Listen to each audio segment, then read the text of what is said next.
Hello दोस्तों, ज्ञान मंत्रा YouTube channel में आपका हार्दिक स्वागत है।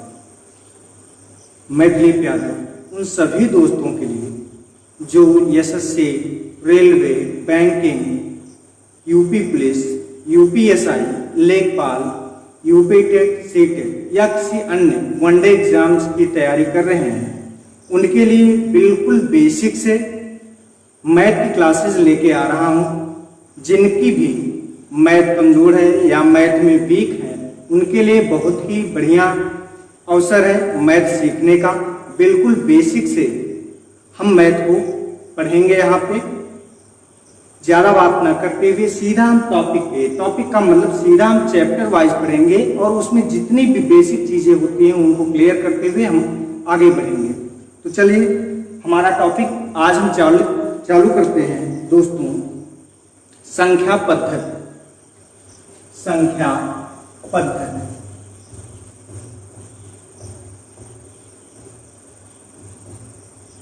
Number system.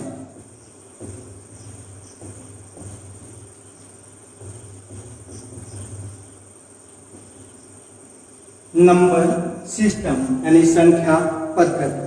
तो यहाँ जब संख्या पद्धति हम पढ़ते हैं तो हमें ये जानना जरूरी हो जाता है कि संख्या क्या होती है। संख्या क्या होती है? तो संख्या के लिए हमें एक चीज और भी जानना होता है, अंक। अंक क्या होता है और संख्या क्या होती है? अंक अकेला होता है। अकेला का मतलब 0, 1, 2, 3, 4, 5, 6, 7, 8, 9। ये क्या है? अंक है। और संख्या जो होती है या तो अंक होता है या इन्हीं अंकों से मिलकर के बनता है। संख्या क्या होती है? संख्या या तो अंक होगा या इन्हीं अंकों से मिलकर के बनती है। जैसे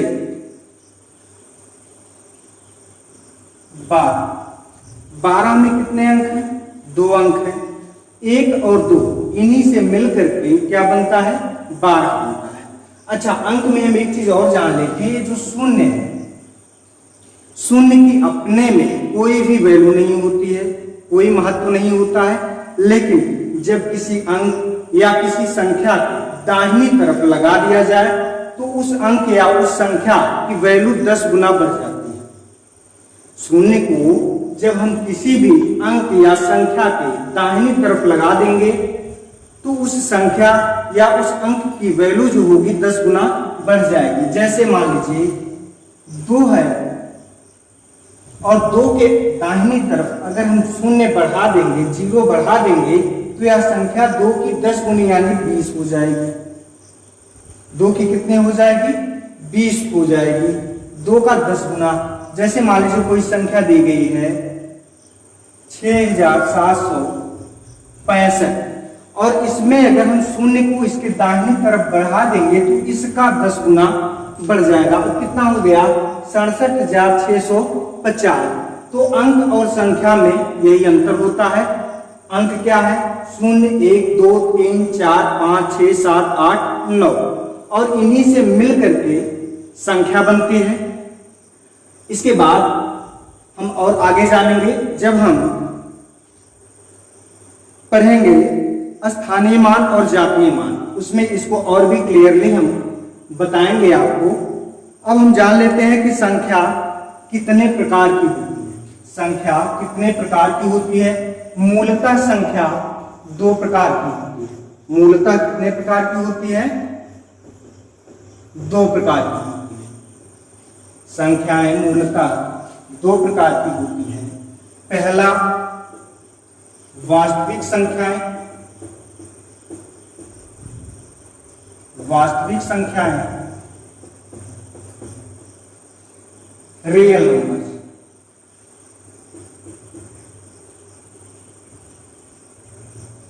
और दूसरा है काल्पनिक संख्या।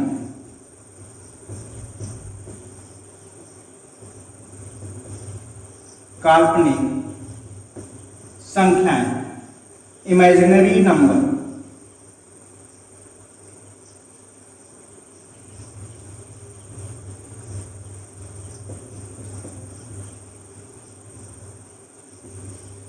इमेजिनरी नंबर, वास्तविक संख्याएं। यहां पर वास्तविक संख्याओं को दो भागों में डिवाइड किया गया है।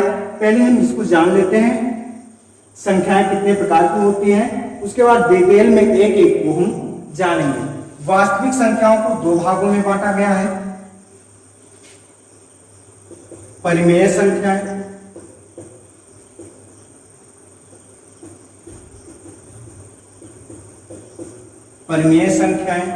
और दूसरा है अपरिमेय संख्या।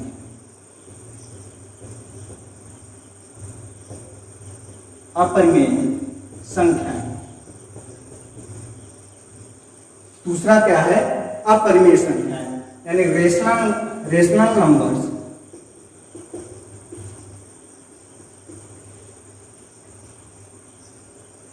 और अपरिमेय संख्याएं इरेशनल।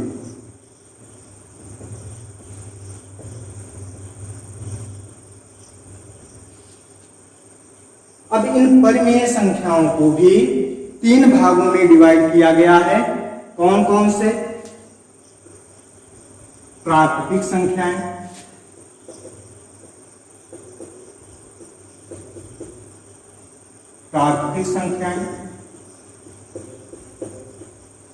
दूसरा पूर्ण संख्याएं,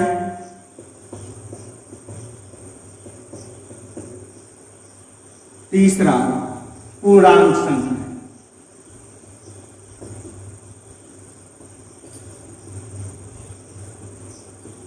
तीसरा है पूर्णांक संख्या। प्राकृतिक संख्याओं को नेचुरल नंबर्स बोलते हैं,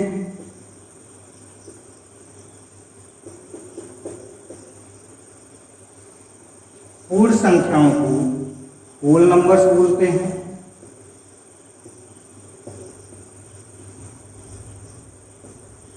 और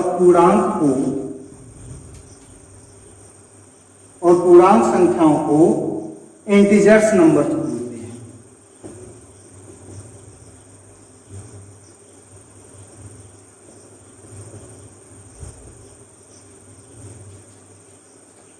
ठीक है दोस्तों, संख्याओं को दो भागों में बांटा गया है, वास्तविक संख्याएं यानी रियल नंबर्स, काल्पनिक संख्याएं इमेजिनरी नंबर्स।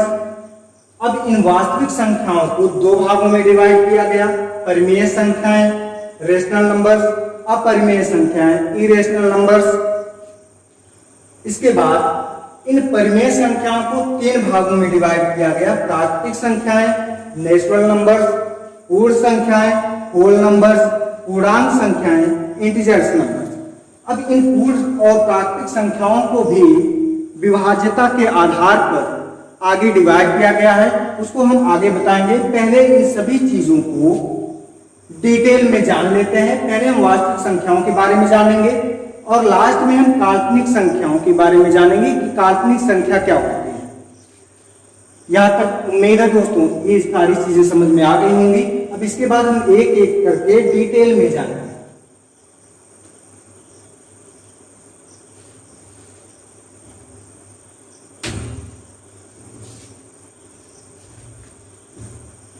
एक एक करके डिटेल में जानेंगे वास्तविक संख्याएं। पहले हम जानते हैं वास्तविक संख्याएं क्या होती हैं। वास्तविक संख्याएं किसी भी प्रश्न अथवा समीकरण को, वास्तविक संख्याएं क्या होती हैं?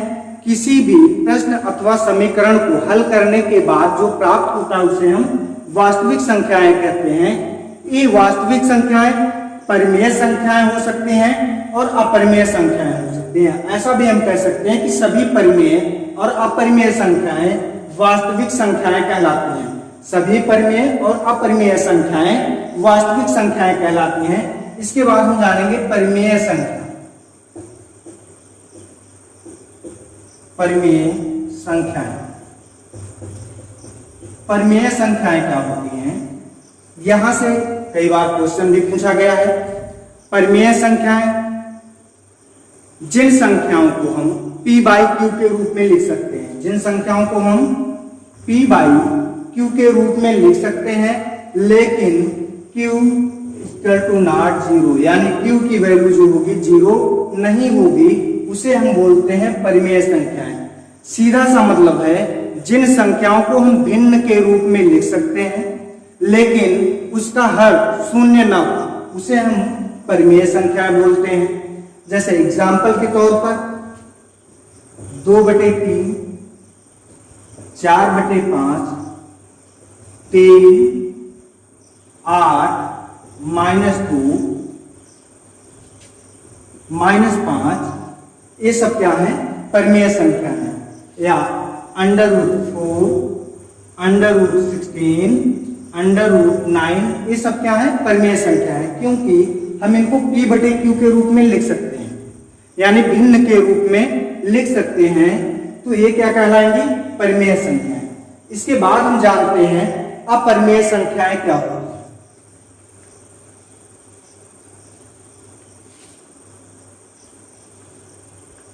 अपरिमेय संख्याओं के बारे में जान लेते हैं। अपरिमेय संख्याएं, अपरिमेय संख्याएं जिन संख्याओं को हम P/Q के रूप में नहीं लिख सकते हैं, जिन संख्याओं को हम P/Q के रूप में नहीं लिख सकते हैं, लेकिन Q 0 के बराबर न हो, P/Q के रूप में हम नहीं लिख सकते हैं, लेकिन Q की वैल्यू जो होगी वह 0 नहीं होगी, उसे हम क्या बोलेंगे? अपरिमेय संख्याएं। जैसे √2, √3, √5, √6 और दूसरा है पाई। ये क्या है? अपरिमेय संख्या। पाई जो है अपरिमेय संख्या है, जबकि पाई का मान 22/7 होता है। पाई का मान जो होता है क्या होता है? 22/7 होता है। 22/7 परिमेय संख्या होगी और पाई अपरिमेय संख्या होगी। इसका रीजन ये होता है कि जो पाई की एग्जैक्ट वैल्यू होती है वह 22/7 नहीं होती, बल्कि इसकी नियरेस्ट वैल्यू होती है। नियरेस्ट वैल्यू का मतलब पाई का लगभग का मान लिया गया है, इसलिए 22/7 जो है यह परिमेय संख्या होगी और पाई जो होगी वह अपरिमेय संख्या होगी। तो अभी तक हमने जाना वास्तविक संख्याएं क्या होती हैं, परिमेय संख्याएं क्या होती हैं, अपरिमेय संख्याएं क्या होती हैं। अब इसके बाद हम देखेंगे परिमेय संख्याओं को 3 भागों में डिवाइड किया गया था।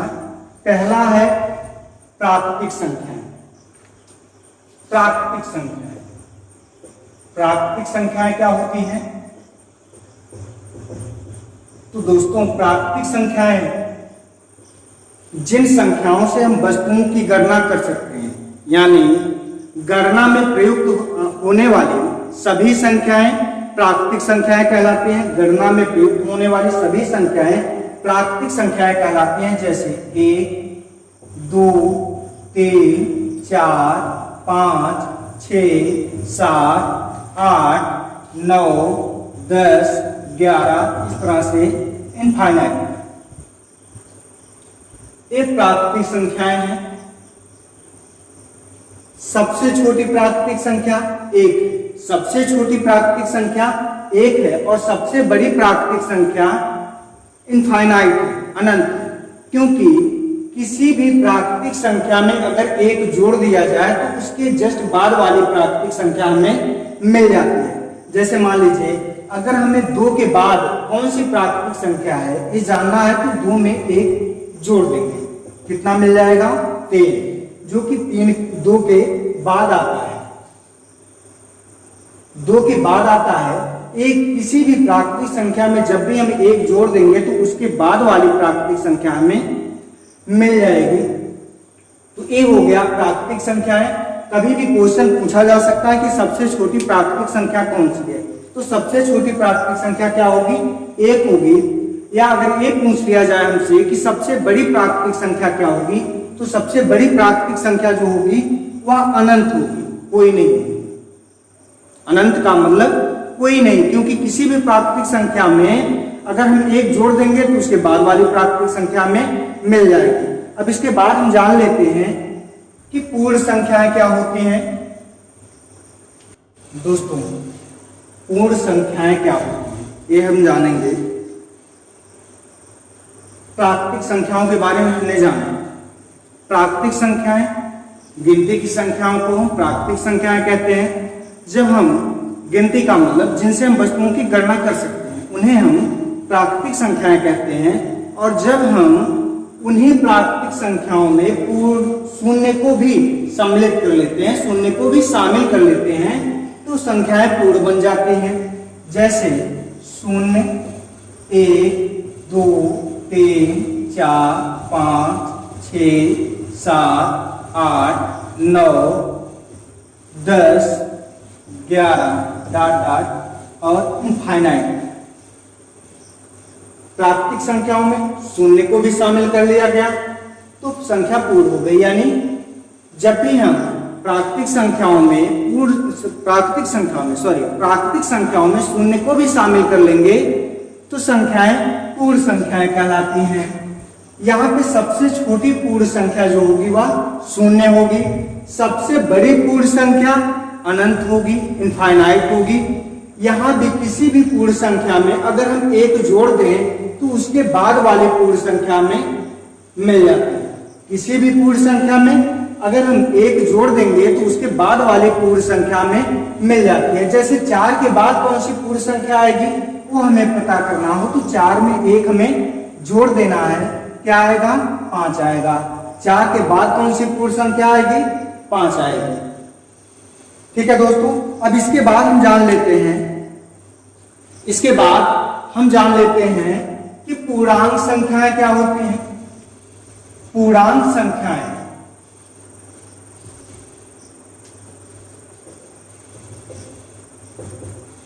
धनात्मक और ऋणात्मक शून्य को शामिल करते हैं। यानी हम कह सकते हैं शून्य को सम्मिलित करते हुए सभी धनात्मक और ऋणात्मक संख्याएं पूर्णांक संख्याएं कहलाती हैं। शून्य को शामिल करते हुए सभी धनात्मक और ऋणात्मक संख्याएं पूर्णांक संख्याएं कहलाती हैं। जैसे 0, 1, 2, 3, 4, 5 डॉट डॉट इनफाइनाइट। एक धनात्मक संख्याएं हो गई, यहाँ शून्य भी है और संख्या रेखा पर हमें पता है कि शून्य के दाहिनी तरफ धनात्मक होता है और शून्य के बाएं तरफ ऋणात्मक होता है। तो यहाँ ऋण 1, ऋण 2, ऋण 3, ऋण 4, ऋण 5 और इस तरह से डॉट डॉट इनफाइनाइट अनंत। तो यहाँ हमने देखा शून्य के साथ साथ सभी धनात्मक और सभी ऋणात्मक संख्याएं पूर्णांक संख्याएं कहलाती हैं। यहाँ पे अगर हमसे एक क्वेश्चन पूछा जाए कि सबसे छोटी पूर्णांक संख्या क्या हो, तो सबसे छोटी, यहाँ हम संख्या रेखा पर जितना बाएं तरफ चलते हैं हमें छोटी संख्या मिलती चली जाती है और जितना हम दाएं तरफ बढ़ते हैं उतनी बड़ी संख्या हमें मिलती चली जाती है। तो हम देख रहे हैं बाएं तरफ जब बढ़ रहे हैं तो इनफाइनाइट मिला है, अनंत मिला है। तो इसका मतलब क्या है कि सबसे छोटी पूर्णांक संख्या जो होगी वह अनंत होगी। सबसे बड़ी पूर्णांक संख्या वही यहाँ भी देख रहे हैं, दाहिनी तरफ हम चल रहे हैं तो हमें अनंत मिल रहा है। तो यहाँ सबसे बड़ी पूर्णांक संख्या वो भी क्या होगी? अनंत होगी। हाँ, अगर हमसे ये क्वेश्चन किया जाए कि सबसे छोटी धनात्मक पूर्णांक संख्या क्या होगी, तो 1 होगी। सबसे छोटी धनात्मक पूर्णांक संख्या 1 होगी। सबसे बड़ी ऋणात्मक पूर्णांक संख्या -1 होगी, क्योंकि ऋणात्मक में -1 के बाएं तरफ से -1 से छोटा होगा, तो इसलिए सबसे बड़ी ऋणात्मक पूर्णांक संख्या 1 और सबसे छोटा ऋणात्मक पूर्णांक कोई नहीं, सबसे बड़ा ऋणात्मक पूर्णांक कोई नहीं, का मतलब अनंत, इनफाइनाइट। ठीक है दोस्तों, यहां तक हमने जाना, यानी हमने अब तक क्या जाना? संख्याएं क्या होती हैं, अंक क्या होते हैं, संख्याओं को कितने भागों में बांटा गया है, संख्याओं के कितने प्रकार होते हैं। 2 प्रकार होते हैं, वास्तविक संख्याएं और काल्पनिक संख्याएं। वास्तविक संख्याओं को 2 भागों में बांटा गया, परिमेय संख्याएं और अपरिमेय संख्याएं। परिमेय संख्याओं को 3 भागों में बांटा गया, प्राकृतिक संख्याएं, पूर्ण संख्याएं और पूर्णांक संख्याएं। और लास्ट में हम ये जान लेते हैं, क्योंकि वीडियो लंबा हो रहा है और हम ये चाह रहे हैं कि वीडियो अभी छोटी बने, इसलिए हम जान लेते हैं काल्पनिक संख्याएं क्या होती हैं। काल्पनिक संख्याएं क्या होती हैं, यानी इमेजिनरी नंबर। काल्पनिक का मतलब कल्पना होता है, यानी हम सिर्फ कल्पना कर सकते हैं। इसका मतलब काल्पनिक संख्याओं से शब्द से ही पता चल सकता है कि यहाँ कोई संख्या नहीं है, सिर्फ हम कल्पना कर रहे हैं। जैसे हम ये मान लें कि कोई काल्पनिक संख्या आई, कोई काल्पनिक संख्या क्या है, आई, ठीक है। और हमें ये पता हो कि आई स्क्वायर जो होगा वह -1, आई स्क्वायर क्या हो, -1। अगर हमें मान लें कि आई कोई इमेजिनरी नंबर है, यानी काल्पनिक संख्या है, और आई स्क्वायर जो है उसकी वैल्यू -1, तो आई की वैल्यू क्या हो जाएगी, √-1, √-1। जबकि हमें पता है दोस्तों कि किसी भी संख्या का स्क्वायर जो होता है वह नेगेटिव में नहीं होता है। किसी भी संख्या का स्क्वायर जो होगा, यानी वर्ग जो होगा, वह नेगेटिव में नहीं होगा, ऋणात्मक नहीं होगा। क्यों नहीं होगा, ये हम जान लेते हैं। जैसे माइनस और माइनस का गुणा जो होता है, गुणनफल जो होता है वह प्लस होता है। जैसे -5 गुणे में -5 अगर हम करते हैं तो 5 गुणे 5 कितना आ जाएगा, 25। और माइनस का गुणा जो होगा वह प्लस में होगा। किसी संख्या के पहले अगर कोई चिन्ह नहीं लगा है तो प्लस माना जाता है। यहां और हम जान लेते हैं प्लस गुणे प्लस, प्लस और प्लस का गुणनफल जो होगा वो भी क्या होगा, प्लस होगा। जैसे 4 × 4, इसका गुणनफल क्या होगा, 16। माइनस गुणे प्लस, माइनस और प्लस का गुणनफल जो होगा वो क्या होगा दोस्तों, निगेटिव में होगा, यानी माइनस में होगा। और प्लस गुणे में माइनस, इसका भी गुणनफल जो होगा वह क्या होगा, निगेटिव होगा, यानी ऋणात्मक होगा। तो हमें ये पता चल गया है कि समान चिन्हों का गुणनफल जो होगा वह धनात्मक होगा और विपरीत चिन्हों का गुणनफल वह ऋणात्मक होगा। किसी संख्या का वर्ग, वर्ग का मतलब ये होता है किसी संख्या में जब उसी संख्या से गुणा किया जाए तो जो गुणनफल आएगा वह उस संख्या का वर्ग कहलाता है। जैसे अगर हम ये मान लें कि √i बराबर, यानी इमेजिनरी नंबर जो है वह -5, -√-5 है, तो हमें ये पता है कि किसी भी संख्या का स्क्वायर जो होगा, वर्ग जो होगा, वह ऋणात्मक नहीं होगा। तो इसका मतलब है सिर्फ यहाँ हम कल्पना कर सकते हैं, सिर्फ यहाँ हम कल्पना कर सकते हैं कि अंडर रूट के अंदर जो नेगेटिव संख्या है वह कोई संख्या है, जबकि ऐसा कुछ भी नहीं है, या संख्या नहीं है, या सिर्फ हम कल्पना कर सकते हैं।